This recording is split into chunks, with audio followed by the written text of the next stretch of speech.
and we are delighted to bring to you the 5th session of HR in a Box. This has been a fantastic opportunity that with our good friends at Alberta Human Services, we have been able to bring to the community of not-for-profits and of Calgary. So today it's all about you. It's all about discovering how we can get more effective in our pursuit of our next career. And we are extremely lucky to have a fantastic panel with us that has accompanied us in this journey now for a few months. But at the talent pool, we're much more than one individual. And so I am going to pass the baton, so to speak, to Edme Nugent, who is our research and stakeholder coordinator. Good morning, everyone. My name is Edme. I work with Nicole in town. And I'm here today to help us all going through the event. For me, this is a really great topic. I'm forever new to Canada for the next 2 years.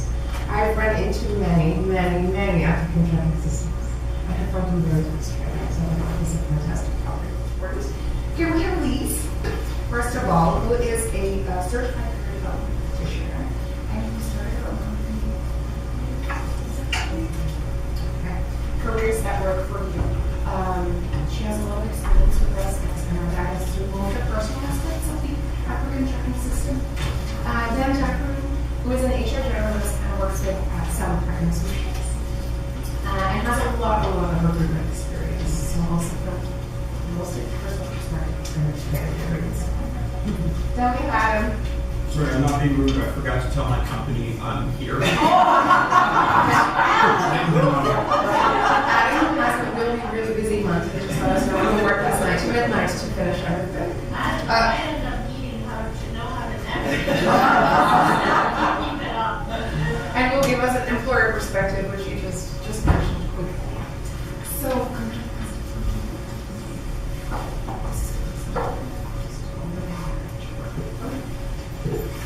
First time I've used one of these, so I'll check the interview. That's great. Thank you very much. Good morning, everyone.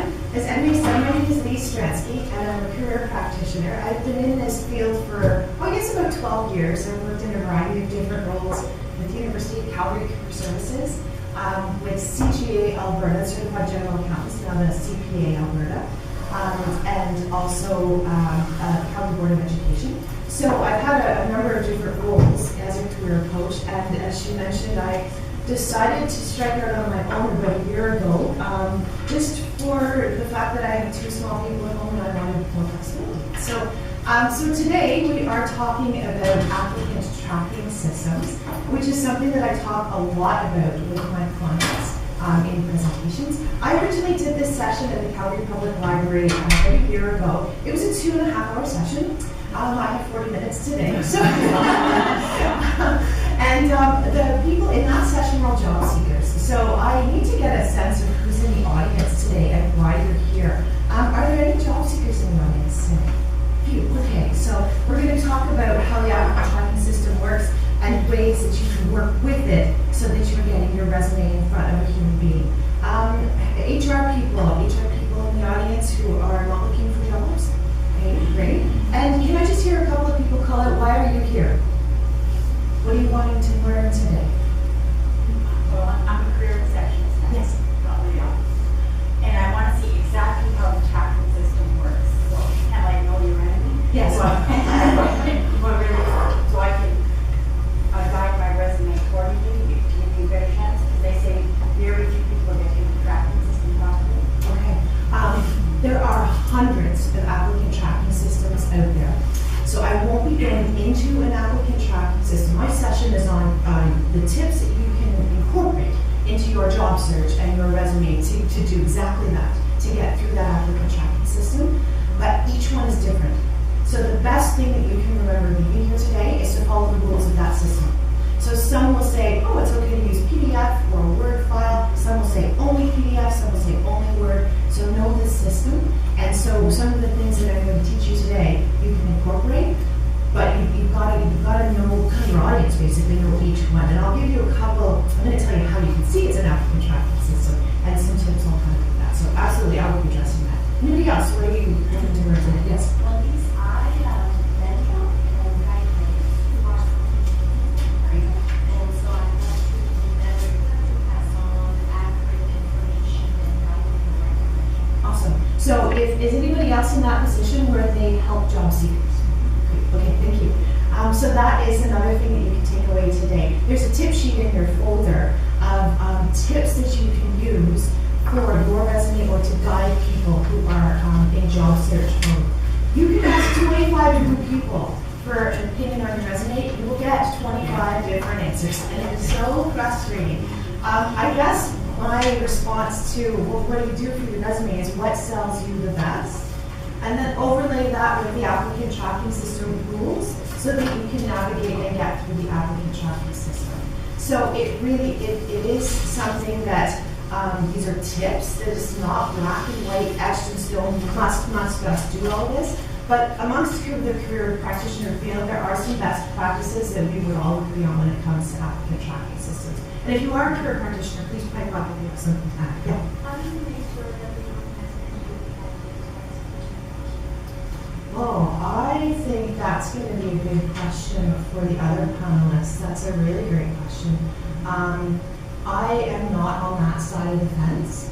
I'm on the side that helps the candidates to get through. So if I were to answer that, I would say, if a candidate calls you to do some networking or wanted some information on how to customize their applications, would you accept their call or would you connect with them?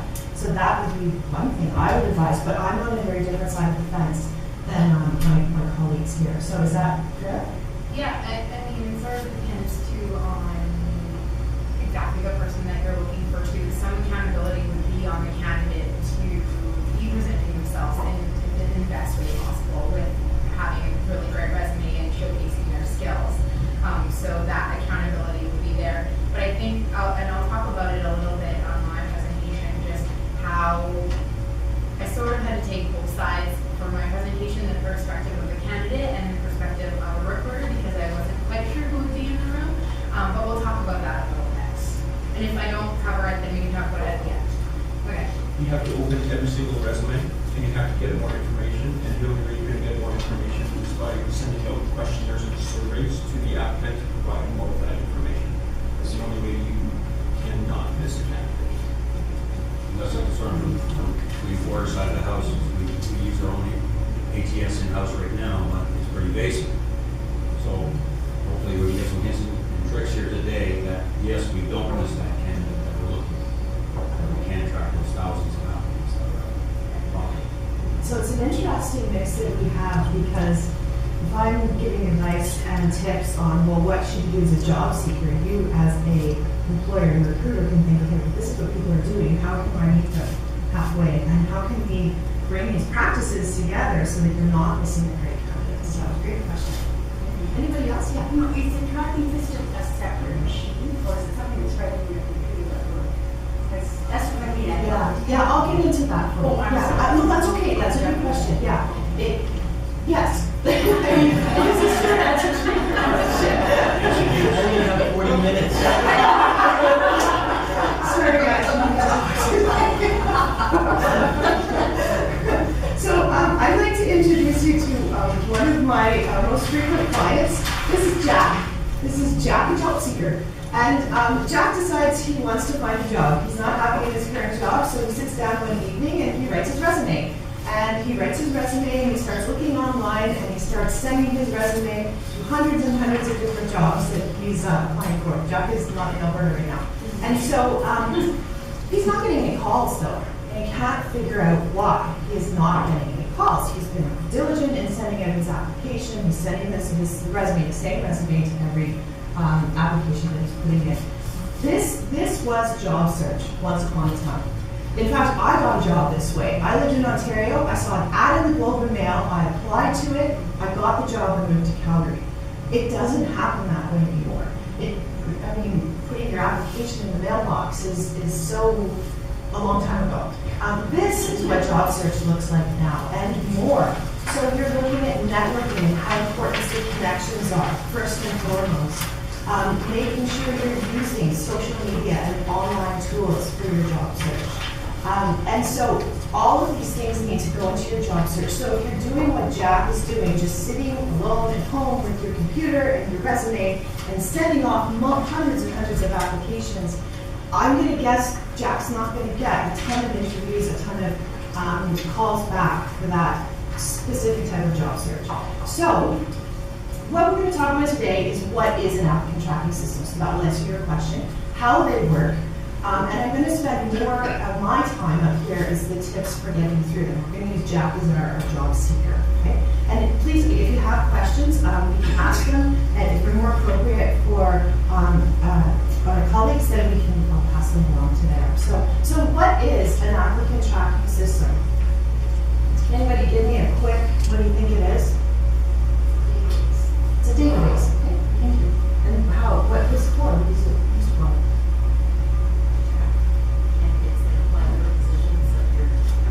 Absolutely, thank you. So database to track candidates for positions that you come.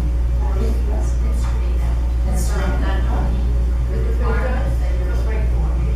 yeah. So it's a software system. It's a software system that you can buy and you can incorporate it into your recruitment process. It is the whole purpose and reason that an applicant tracking system got started was because people needed a way to manage the applications that were coming in. Hundreds and hundreds of applications and how to screen. So when I'm meeting with Jack, Jack says, I'm not getting any callbacks. My first question is, are you customizing your resume? Are you customizing your resume for each job that you're applying for? And are you looking at the job posting and putting in their keywords into your resume? Jack says, no, it just was the same resume. Well, that's probably one of the reasons you're not getting any calls, is because the ATS is designed to search for keywords for your documents. So I'm sitting on my computer, I have my resume ready to go, I hit apply, and off it goes. Where does it go? Well, it goes into a database, and then the recruiter can sit down and search on the keywords that they're looking for that specific position. So the whole purpose of an applicant tracking system is to manage their job listings, if they've got multiple job listings. It's to screen the resumes, the hundreds of resumes that are coming in for job seekers, and to rank the resumes. So this is in your handouts. I'm going to quickly go through it. It's an infographic that shows you how it works. I'm a very visual person, so I like to have pictures to show you how it works. So again, I'm sitting in my computer, I'm the job seeker. I hit apply now, and off my resume goes. Where does it go?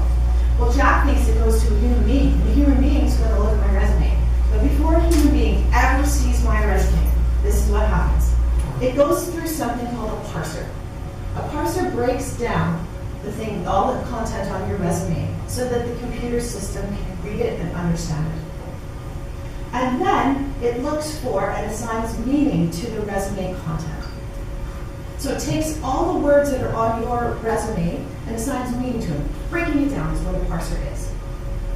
Then the employer comes along and it searches, the employer, he or she searches for certain keywords for the job that you're trying to fill. Then you're ranked. So your resume is ranked based on the keywords that you have, but it's not just with the keywords, it's also the accomplishments.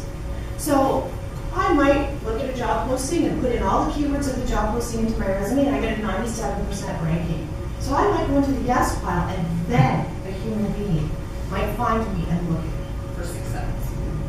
Thank you for 6 seconds. So there's two ways, thank you. There's two ways that your application might get received. You see an email address, you can send your resume to that email address, and likely a human being is going to see it first. If you see those apply now buttons, more than likely it's an applicant tracking system or some kind of software that is pulling in all those resumes, probably ranking them and searching them, and then you may or may not get into the yes or no part, and then it goes to the human being. Okay? So that is how the applicant tracking system works. Any questions about that? Yeah. I'm curious, with the whole document, if your cover letter is part of your thing, does it screen that as well, since it's all one document? Well, that's going to depend on the applicant tracking system. Because some will say, put in your resume, that's it. say save it as one document, cover letter and resume. So the more you have those keywords in your resume, yes, you can use that.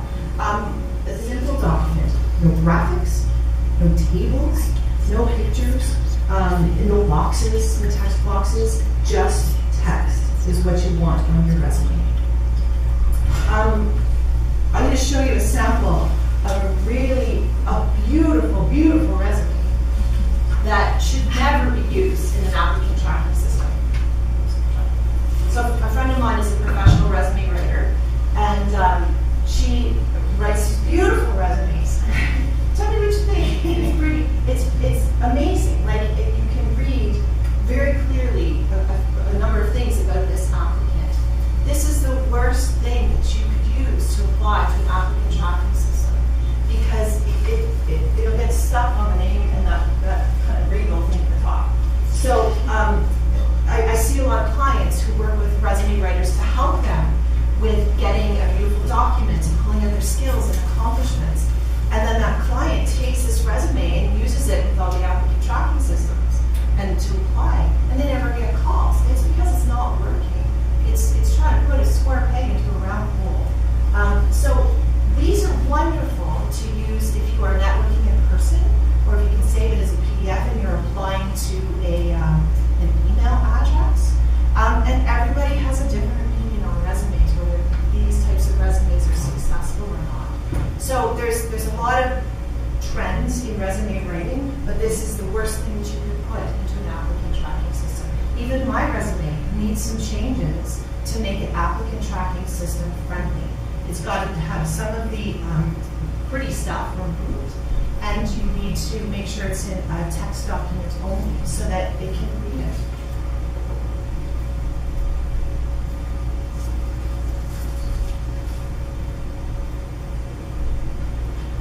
This is, regardless of whether it's an applicant tracking system or it's a P&D, if you want to get screened out really quickly, put a spelling mistake in your resume, because obviously the applicant tracking systems know and are looking for certain words, so if it's misspelled, you're going to go into the note pile. Oops. Now check it again. So you did a job scan to see what keywords you needed. You did some work on your resume. You followed the tips on your applicant tracking checklist to see if it was friendly. Scan it again to see if you've increased your score from 72% to 100%. So that will help you make kind of this funnel check. When you're in the system, I mentioned that every applicant tracking system can be different. Follow the instructions of the system. So if it says, yes, you can do PDF, sure, do PDF. If it's asking you questions, you have this much experience, and you don't answer honestly in the system, I want to complete every single question, especially if it has an asterisk. If you don't, it's ground. You can get screened out right away. And if it's asking for computer skills, list the program and how you use it. List each one separately. So if you put Microsoft Office, list out all of the features of the Microsoft Office computer skills. And try as much as you can to avoid acronyms. If you need to, spell it out once and then put in brackets the acronym, especially if you're trying to save space in your resume. If you come across an applicant tracking system that's asking for a salary range, here are some tips on what you can do with that. So to be discussed, negotiable. If that's not acceptable, you need to do your research to see what the labor market is paying, what that job is worth, what industry is in, what experience and education you have, to see what you would ask for. After you've applied, don't fall into the trap of using just one resume for every job. That is the biggest thing that you can do. You've got to customize your resume. Follow up. Can I ask a Oh, question? sure. Sorry to interrupt. No. Okay. Take your time. Can you go back to the slide if you might? So, in the salary range, where can I find information regarding my position? That's a great question. Yeah, I often use the ATS website. So the website, it's the Alberta Learning Information Service. They have a section called Op Info, and it shows you trends on what salary information is for Alberta. So it's ALIS, I know the old address, .gov.ab.ca. Do you know the new address, Lynn? No. If you just Oh, if you just Alberta Google each the, 2015 yeah. or 2016, it'll pop up number one. Yeah. Like Google Yeah. Just Google AI purchase. AI, It's going to pop up. It'll pop I up. think it's info/wage. Okay, yeah, yeah, so in the, there's, if you're researching occupations, that is an amazing website for occupational, for trends. You know, is there a need for accountants in this province, or is the need declining? So it's a great resource for that. Thank you. And also with your contacts, I mean, do some research and say, like, what's the industry paying right now? So get, it's a great conversation to have, a professional conversation to have, and do some research on what the market is paying. So after you've applied, follow up. I've got an asterisk beside that because it's hard to follow up. It's hard in the traditional sense. You know, I remember one of my jobs during university. It was in a nursery that sold plants, and I went every single day to try and get a job there. You can't do that. It's not generally acceptable in most industries to call the recruiter, to show up at their office, to some flowers, to whatever. So follow-up is got to be respectful given our technology and what we have. So, you know, it could be liking discussion on LinkedIn, it could be trying to reach out that way, it could be following up with a contact you have at that company. I have a client right now who has interviewed for a job, has followed up again, and the response to that second follow-up was, you know what, the person who's hired for that job will get in touch with you. And so she's like, well, what do we do? You gotta leave it. Like, you gotta let it go, because they will be in touch with you. And that's hard because you know following up and being front and center is a good job search tool. I'm just going to ask a question. Yes. How much follow-up can you do? 2 emails, 2 LinkedIn, 1 phone call? How much? I would, well, it depends on the organization, but I mean, depending on how busy the recruiter is and how many roles that they're recruiting for. And the frustrating thing, and I do it too, when I'm looking for a job, I get frustrated when people aren't getting back to me. But I also know that on the back end, there's a lot of stuff that happens behind the scenes that you just don't know. It could be a squabble with the comp department, depending on where we're going to put this person. You could be a number 2 candidate. They don't want to let you know yet because they want their number 1 to accept before they let you know, or else they're going to make you an offer. So I would say 1 follow-up is great. If they don't follow up back with you when they say that they will, I would follow up with them again. But leave it after that, because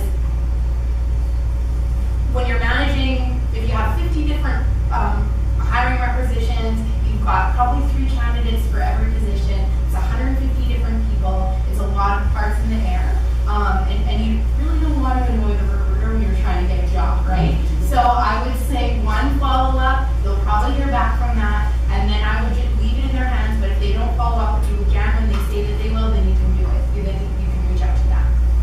I was going to show a video today. There's a mock song that was written on by Adele, and the song is called Hello. And somebody look it up because it's really funny. But it's basically, you know, a job seeker trying to get in touch with a job recruiter, and it's, you know, hello. It's really funny, but it's long, so I didn't show it today. But it addresses that issue, which is how often do I follow up, and should I be following up? Because you want to show interest, but it's a fine balance of interest versus stalking and being too, you know, it's overflowing inboxes. So how do you do that? Yeah. So do everything. Use the online system. I mean, if you're already very present in our social media, then you are able to use these tools in terms of engaging and, you know, making yourself a subject matter expert on your area of expertise online. But going back to our comment earlier, 20% you get a 20% success rate with just spending your time offline. Networking yields closer to 80%. So that tip sheet, which, you know, biggest things are no tables, no headers, make sure it's in plain text.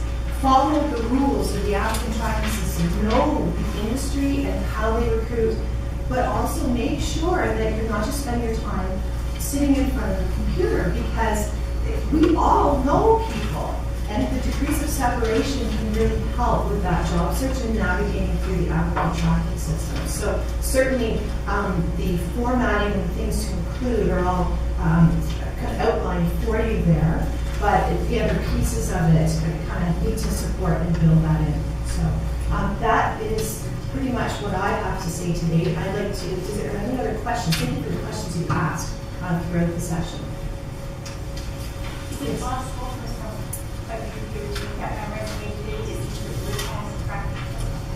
I can't, no, because unless you have a job posting that you have written your resume for, I really can't give you good feedback. Yeah. Well, certainly if the tips that I've outlined for you, if you can kind of look at that assessment yourself. Oh, have I done that? Have I done that? Have I done that? But and that when people say, can I have a resume review? Say, sure. Give me the job posting you used to apply to. And if they can't, they just I just want a general resume review.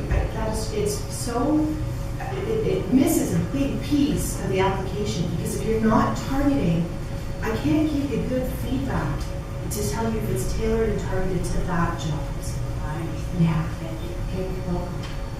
The Calgary Public Library also has from 6 o'clock until 7:45 free resume reviews just across the street on Thursday. Oh, you have? That's great. Okay, good. And you can use their computers to do so.